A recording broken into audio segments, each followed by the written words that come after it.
안녕하세요. DS 사업팀 양승화입니다. 제가 이번에 소개해드릴 책은 잘난 척하고 싶을 때 써먹기 좋은 잡학 상식입니다. 잡학의 사전적 의미는 여러 방면에 걸쳐 체계가 서지 않은 단편적이고 잡다한 지식이나 학문을 말합니다. 전문적이지도 않고 체계적이지도 않은 단편적이고 잡다한 지식이 뭐가 좋을까 싶지만 사실 일상생활에서의 스몰 토크에는 전문적이고 깊이 있는 지식이 아니라 책의 제목처럼 다양한 방면에 걸쳐 많이 하는 잡학상식이 더 써먹기 좋을 때가 있습니다. 다방면의 잡지식이 있다면 어떤 주제에도 대화를 이어나갈 수 있고 어떤 대화도 막힘없이 말을 하게 되면 그것만큼 멋지게 보이는 것도 없습니다. 방송에서도 여러 패널 중 잡학박사 캐릭터가 한 명씩 끼어 있을 때가 많은데 그런 사람이 있으면 대화가 재미있고 풍성해지는 것을 보게 됩니다. 생각해보면 방송에서도 의외로 잡학상식을 다루는 프로그램이 많은데 퀴즈 프로그램 같은 것도 말하자면 잡학상식을 겨루는 것이고 알아두면 쓸데없는 신비한 잡학사전이나 지적 대화를 위한 넓고 얕은 지식 같은 방송이 큰 인기를 끈 것도 다 같은 맥락에서라고 볼 수 있습니다. 잡학에서 중요한 건 전문적인 지식이 아니라는 점입니다. 스몰 토크를 하면서 학문적 논쟁을 하지는 않을 테니 깊고 전문적인 지식보다는 상식 수준의 가볍고 재미있는 이야기를 하는 것이 더 유리한 것입니다. 잘난 척하고 싶을 때 써먹기 좋은 잡학상식. 제목은 잘난 척이지만 사실 책은 다음과 같은 일을 할 때 유용할 것 같습니다.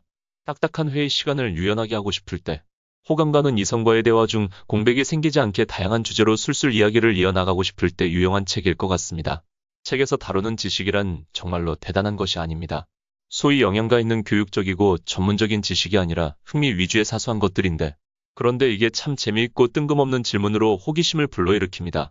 가령 서울에 핵폭탄이 떨어진다면 소주병이 초록색인 이유는 루와 커피를 인간이 만들어도 될까 같은 재미있고 흥미로운 것들이 많이 포진해 있습니다. 우리 몸은 엄청난 뼈로 구성되어 있는데 이 뼈의 4분의 1이나 집중된 곳이 있는 것을 아는가? 일반적인 사람의 뼈는 206개로 구성되어 있습니다. 4분의 1이면 대략 52개의 뼈인데 한쪽 팔에 26개의 뼈가 있으며 30개 이상의 관절, 수많은 근육, 힘줄, 인대가 자리 잡고 있습니다. 그래서 두 발의 뼈를 합치면 52개가 됩니다.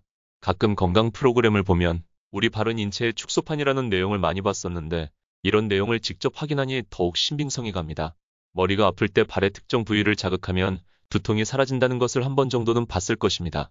건강에 관련된 이야기를 하면서 이 이야기를 곁들인다면 당신의 이야기에 더욱 신빙성이 실리게 될 것입니다. 남자와 여자 중 누가 더 와인을 많이 마실까? 여성이 훨씬 많이 마신다고 합니다. 여성이 남성보다 후각이 더 발달하여서 와인의 풍미를 더 잘 느낀다고 하는데 특히 25에서 35세의 여성들은 후각 발달이 정점에 이른다고 합니다. 이 말은 즉, 이 연령대의 여성들이 와인 소비를 가장 많이 한다는 것입니다. 그럼 750ml 와인 한 병을 만드는데 얼마만큼의 포도가 들어갈까? 우리가 아는 커다란 포도송이 5개 정도가 필요하다고 합니다. 포도나무 한 그루에 대략 30에서 40송이가 열리므로 나무당 6에서 8병의 와인밖에 나오지 못한다고 합니다. 그리고 와인 제조에는 포도 외에는 그 어떤 첨가물도 넣지 않고 우리가 먹는 포도와 와인 제조의 포도는 품종이 다르다고 합니다. 와인을 마시면서 이 한 가지 이야기만으로도 충분한 공감대와 흥미를 유발하는 대화가 될 것 같습니다. 우린 평소 뜬금없고 황당하기도 한 이런 이야기들을 가지고 진지하게 토론하고 대화할 때가 있습니다. 황당한 주제를 나름 과학적이고 팩트에 근거해서 답을 찾는 대화를 많이 하는데 이 책에 소개된 이야기들에는 그런 내용이 많습니다.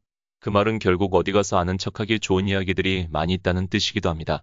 단순히 재미있는 이야기도 있고 알아두면 도움이 될 만한 각종 정보도 있고 전문 지식이나 과학적 정보들도 간략하게 요약하여 핵심을 정리해 놓았고 평소 생각해보지는 않았지만 그 답이 굉장히 궁금해지는 질문도 있습니다. 또 그냥 한번 웃고 넘어가거나 아마도 읽고 나서 금세 잊어버리게 될지도 모를 그런 잡다한 내용도 있고 아무튼 여러 가지 다양한 다방면의 수많은 이야기가 있습니다. 하지만 어떤 것이든 알아두면 분명 대화 중에 한 번쯤은 언급하며 잘난 척을 하며 써먹기 좋은 잡학상식이라는 것에는 부인할 수 없을 것 같습니다. 일단 부담 없이 간단히 읽을 수 있어서 오래 책을 붙들고 있기 힘든 사람들도 충분히 읽을 수 있을 것 같고 여러 가지 분야가 나오다 보니 자기가 좋아하는 장르 한두 개쯤은 있을 거라서 그런 내용들을 먼저 읽으면 좋겠습니다. 매일 한두 페이지씩 읽다 보면 잡학박사가 될 수 있을 것 같습니다. 책은 10가지 주제에 126가지의 이야기를 담고 있습니다. 역사, 전쟁, 연애, 술, 음식, 스포츠, 게임, 영화, 음악, 과학, 기술, 동물, 물건에 이르기까지 다양합니다. 대화를 잘하고 싶고 주도적인 대화를 하고 싶고 사람들과의 관계를 넓히고 싶은 사람들에게 이 책은 정말 좋은 소재가 될 것이라고 생각합니다. 이상 책 소개를 마치겠습니다. 감사합니다.